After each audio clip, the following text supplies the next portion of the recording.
Dan di situ anehnya seluruh tubuh saya itu kayak magnet mas, nempel di bumi. Saya nggak bisa gerak sama sekali mas. Tangan saya turun gini, saya nggak bisa gerak sama sekali. Saya angkat sampai Pak Koco sudah selesai. Mungkin Pak Koco ngiranya saya masih berdoa, padahal di situ saya berusaha buat berdiri mas. Tekanan jenengan itu sampun dados cerita piye mas. Kedatangan kami itu sudah jadi cerita orang-orang Pati sejak lama ternyata mas. Dan kebetulan saya windy.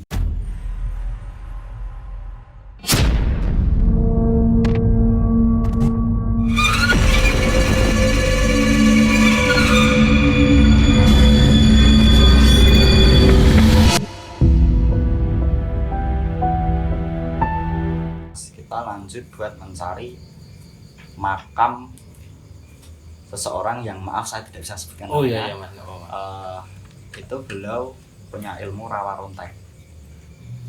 Nah itu berkaitan dengan cerita penyebaran Islam di daerah Pati sendiri. Nah begitu. Tapi untuk lebih spesifikasinya saya juga belum tahu, karena itu cuma garis besarnya itu. Iya. Terus Pak Koco mulai ngajak buat, dah ayo kita cari makamnya ini.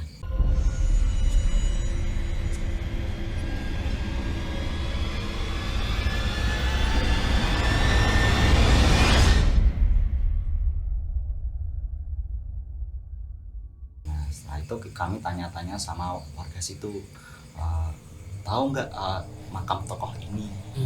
Nah setiap kali kita tanya sama warga daerah Pati, mereka tuh kayak bingung gitu mas, bingung, takut, kelihatan sekali mas, kayak nggak mau jawab itu mas.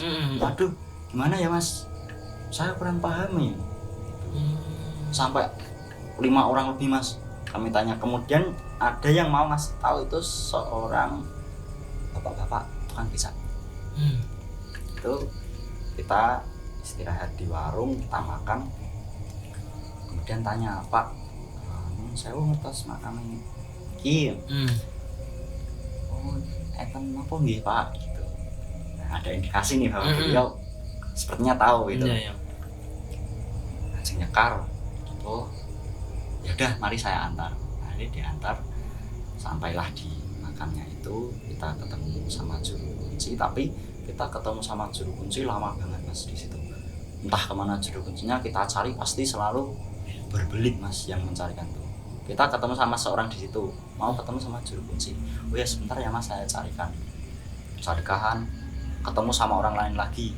Oh ada apa mas? Saya kira juru kuncinya. Mau ketemu sama mbak juru kunci. Oh ya saya carikan. Gimana? Sampai 3 orang mas. Akhirnya pak juru kunci keluar, tanya mau ada nggak mas gitu. Nah di situ kita cuma mau nyekar sama mau berdoa, mau ziarah itu. Akhirnya dipersilahkan sambil kita bercerita tentang sejarahnya beliau ini bagaimana dulunya. Beliau bercerita panjang lebar, akhirnya persilahkan untuk berdoa di situ.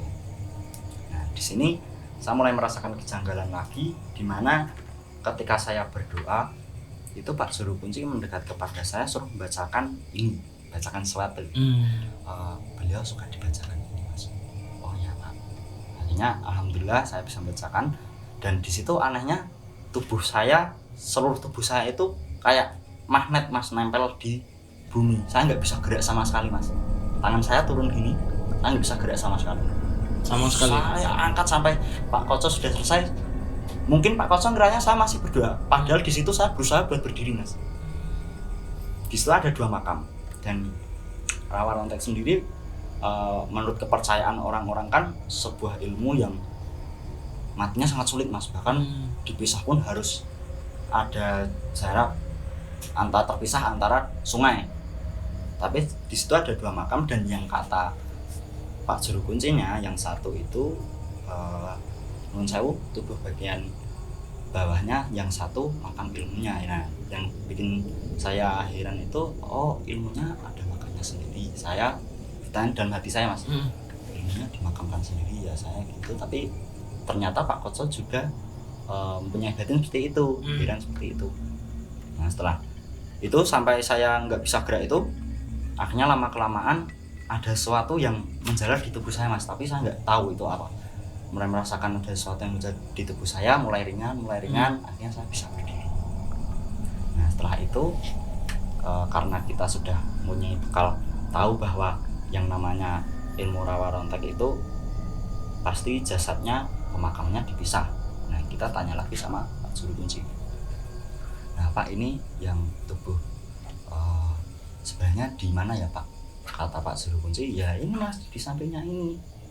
Jadi ada indikasi bahwa Pak Juru Kunci itu menutupi sejarah mas, kalau saya katakan menutupi sebuah sejarah, karena di situ kita memang menggali sebuah cerita yang beredar di masyarakat dan kita mencoba buat meluruskan,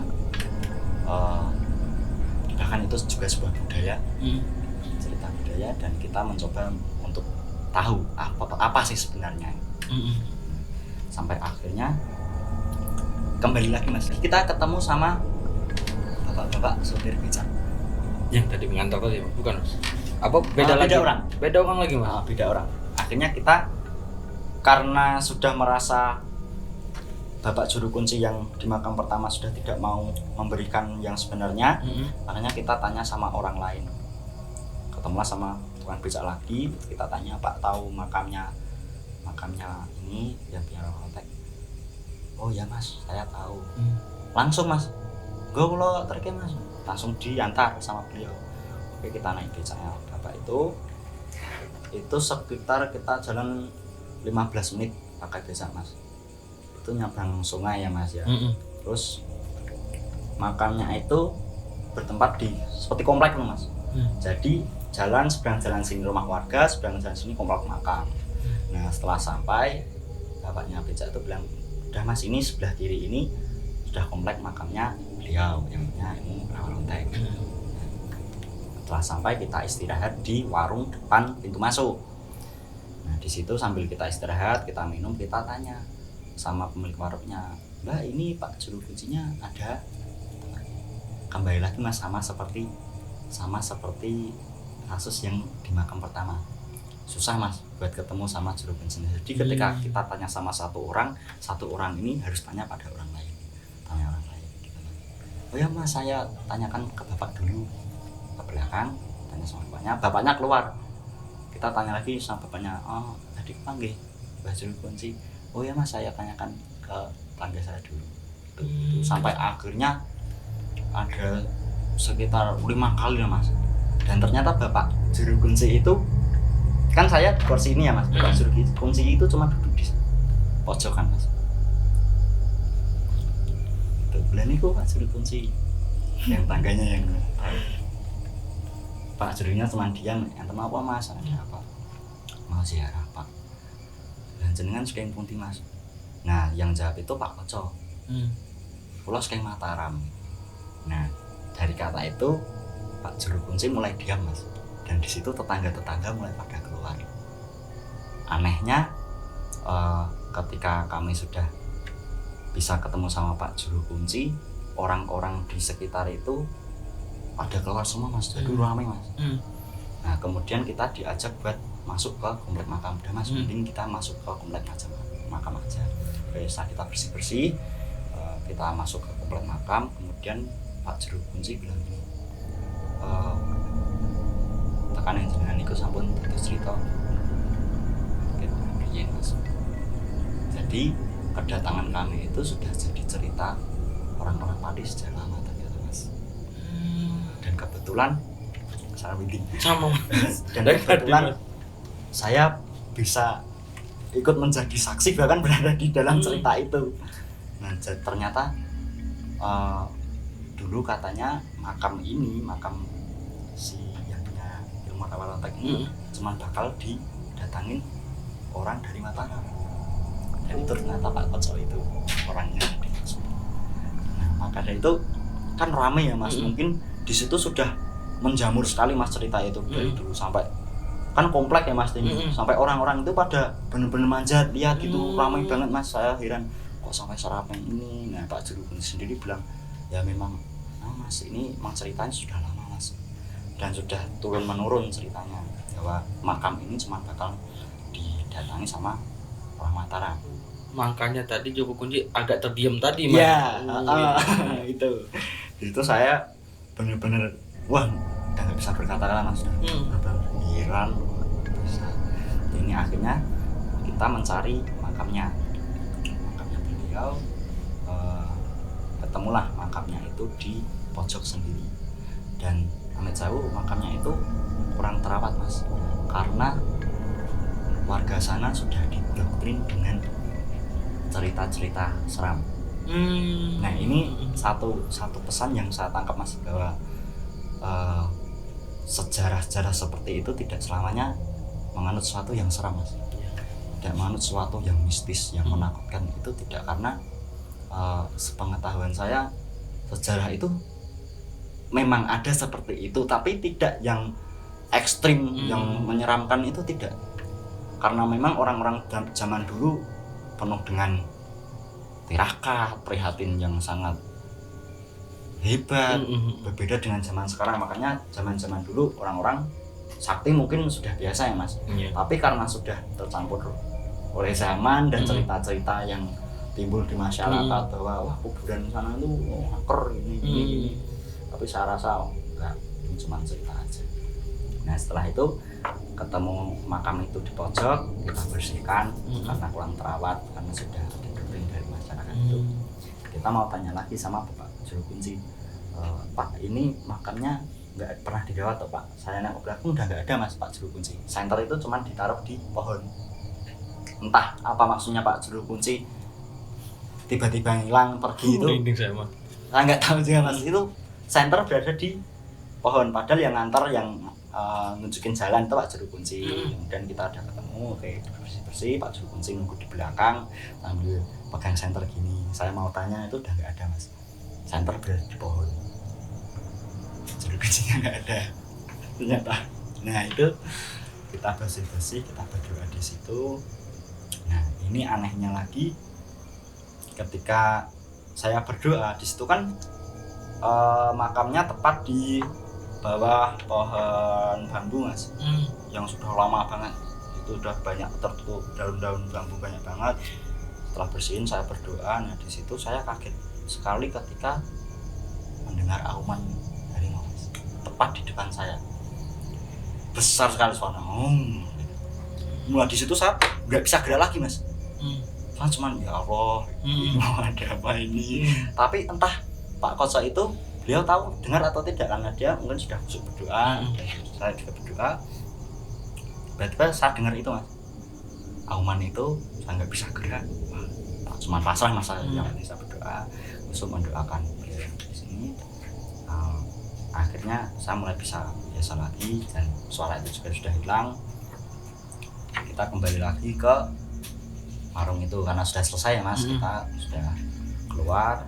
Di situ masih ramai Mas, kita tanyain banyak warga di situ, dari mana, tahu cerita ini dari mana, sampean sinten ini ki, siapanya. Terus kita cuma menjelaskan bahwa kita cuma mau meluruskan sejarah.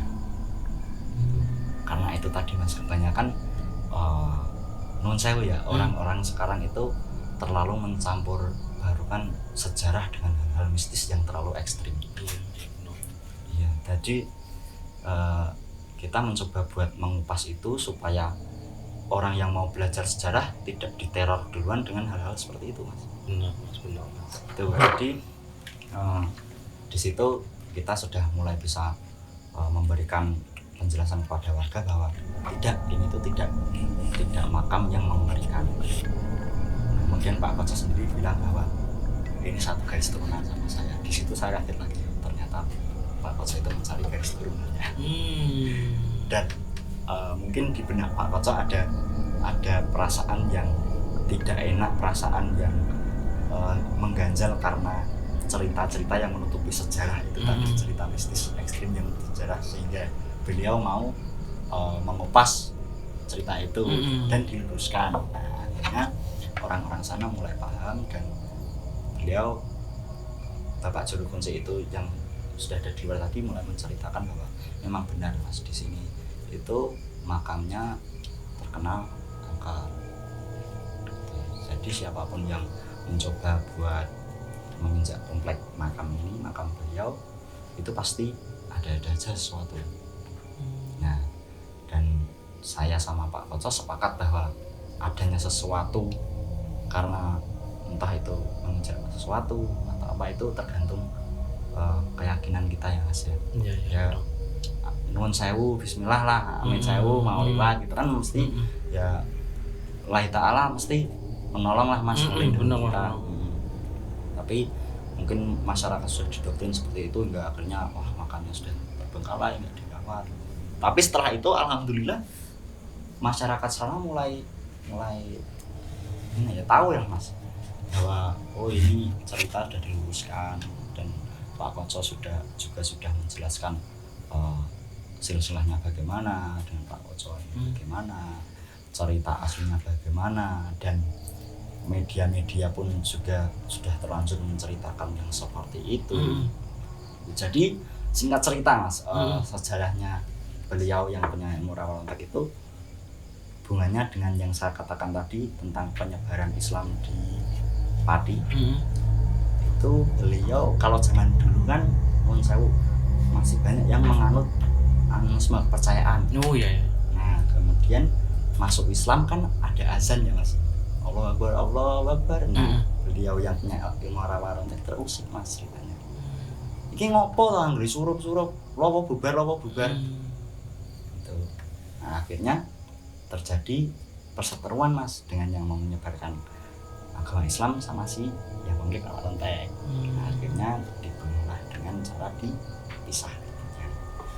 Gitu. Tapi yang namanya orang zaman dulu belum tahu ya bahwa ini adalah ajaran Islam, lurus, dan akhirnya sampai beliau belum masuk Islam harus meninggal duluan. Jadi ada satu sisi rasa kasihan Mas, ada ajaran baru yang harusnya meluruskan beliau, tapi harus terputus, harus meninggal ketika dia belum masuk ajaran Islam itu, belum diluruskan karena dia masih menganut kepercayaan dan ya dia punya ilmu sihir. Kan rawa lonteknya sakti sekali ya Mas. Iya benar. Nah akhirnya setelah dapat pemahaman itu, keluarga sana juga menerima, sudah mulai lega karena cerita yang turun-temurun dari dulu juga sudah terjadi, benar-benar terjadi di situ, sudah lulus ceritanya. Akhirnya kita memutuskan untuk kembali ke pasdratan saya sama Pak Koco tadi. Nah, di situ kami cerita-cerita, oke ini sebetulnya kita sudah kita hari terakhir di sana saya 3 hari Mas. 3 hari. Dan yang saya ke makamnya yang punya ilmu rawa lontek itu hari kedua. Hari ketiga saya memutuskan buat istilahnya sum-suman lah. Sebelum kita pulang kita bersih-bersih dulu di sana, kita datang bersih, pulang juga harus bersih. Akhirnya kita diajak sama orang Pati yang antar tadi yang sebut di terminal tadi Mas. Kita diantar ke tempatnya. Nah di sini hari terakhir, hari ketiga, kita jalan sekitar 1 jam lebih, cuman jalan lurus tanpa belok, kanan kiri kuburan lawas. Nah itu saya heran dulu, ini mau dibawa kemana lagi ya. Oh itu saya sudah waduh, kurang istirahat, kurang tidur, dan disuguhi dengan hal-hal janggal seperti itu. Akhirnya ya udah saya nikmatin perjalanan sambil saya tanya, Pak ini mau kemana? Kita mau ke rumah Mas, kita makan-makan istirahat terus besok kita pulang. Oh ya, di situ saat tengok kanan kiri juga ada orang. Setelah itu kami tiba di lokasi itu dekat pantai Mas. Nah anehnya lagi saya juga nggak kenal orang sana sama sekali. Pak Koco juga tidak pegang HP selama 3 hari itu tadi. Di sana seperti sudah disiapkan itu Mas. Jadi ketika kami datang sana sudah benar-benar mempersiapkan semua Mas, seperti makan, tempat, monggo Mas. Sudah tersaji saja gitu. Sudah tersaji Mas. Makan Mas. Saya tanya Pak Koco, Pak jenengan udah Pak kontak orang sini? Udah enggak sama sekali. saya tanya sama orang panennya, ya saya juga nggak ngontak, saya 3 hari sama bapak sama mas, nggak pegang HP juga. Nah itu akhirnya kita istirahat, makan sama orang sana, kita bercerita banyak hal. Nah terus paginya kita pulang mas.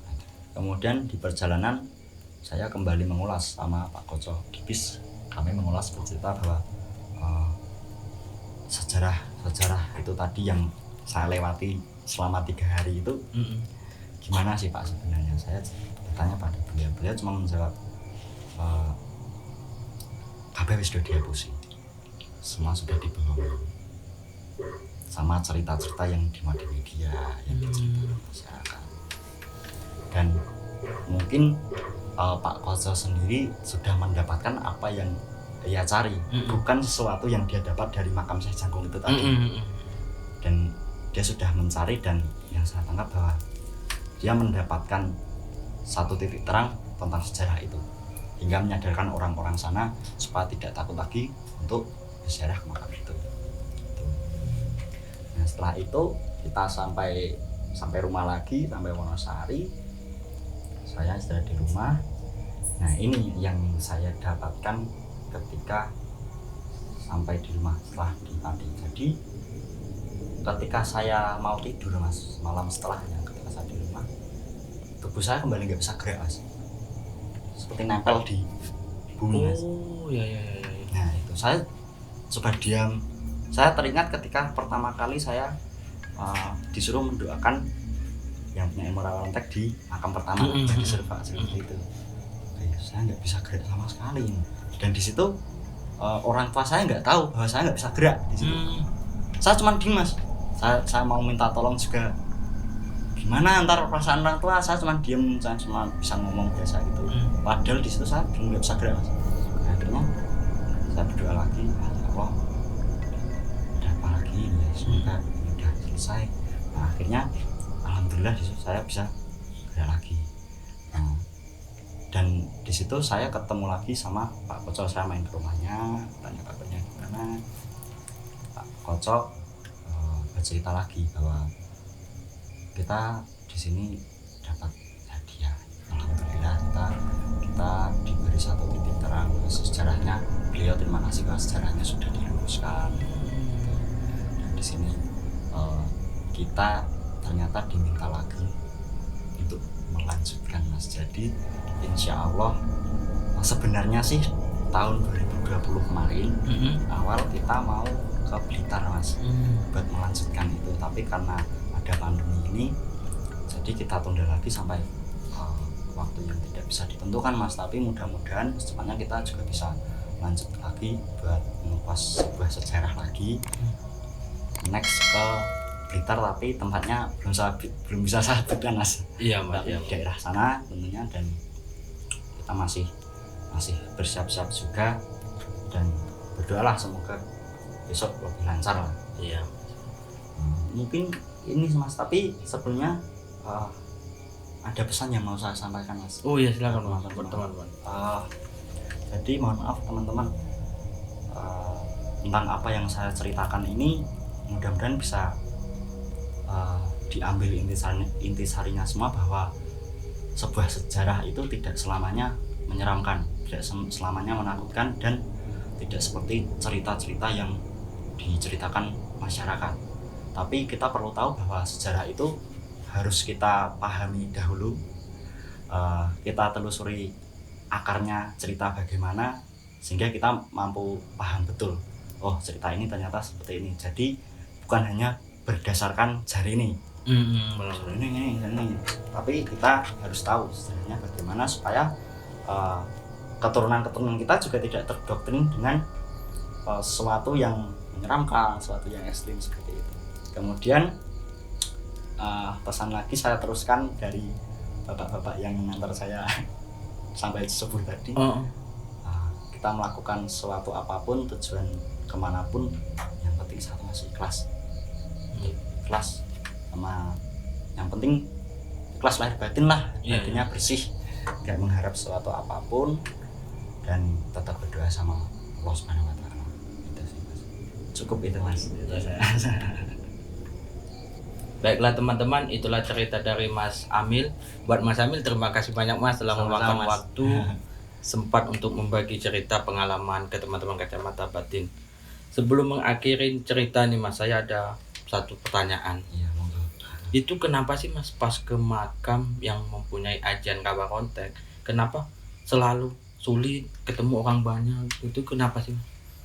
Seperti yang saya ceritakan tadi bahwa masyarakat yang saya tanya keberadaan makam itu, mereka sudah didoktrin dengan cerita-cerita mistis, cerita-cerita mengerikan yang terlalu ekstrim mas ceritanya mas. Itu ya Mas Itu faktornya. jadi sejarah, padahal itu sejarah mas, tapi karena sudah diberikan cerita dan doktrin bahwa ini seram ini, akhirnya warga pun juga takut mas.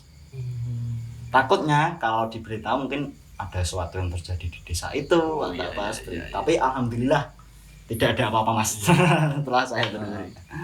Dan ini Mas, saya tunggu loh Mas, pas Mas mau ziarah ke Belita Iya mas, ceritanya. insya Allah kita cerita lagi. Oke teman-teman, saya Atam, sampai jumpa di cerita selanjutnya.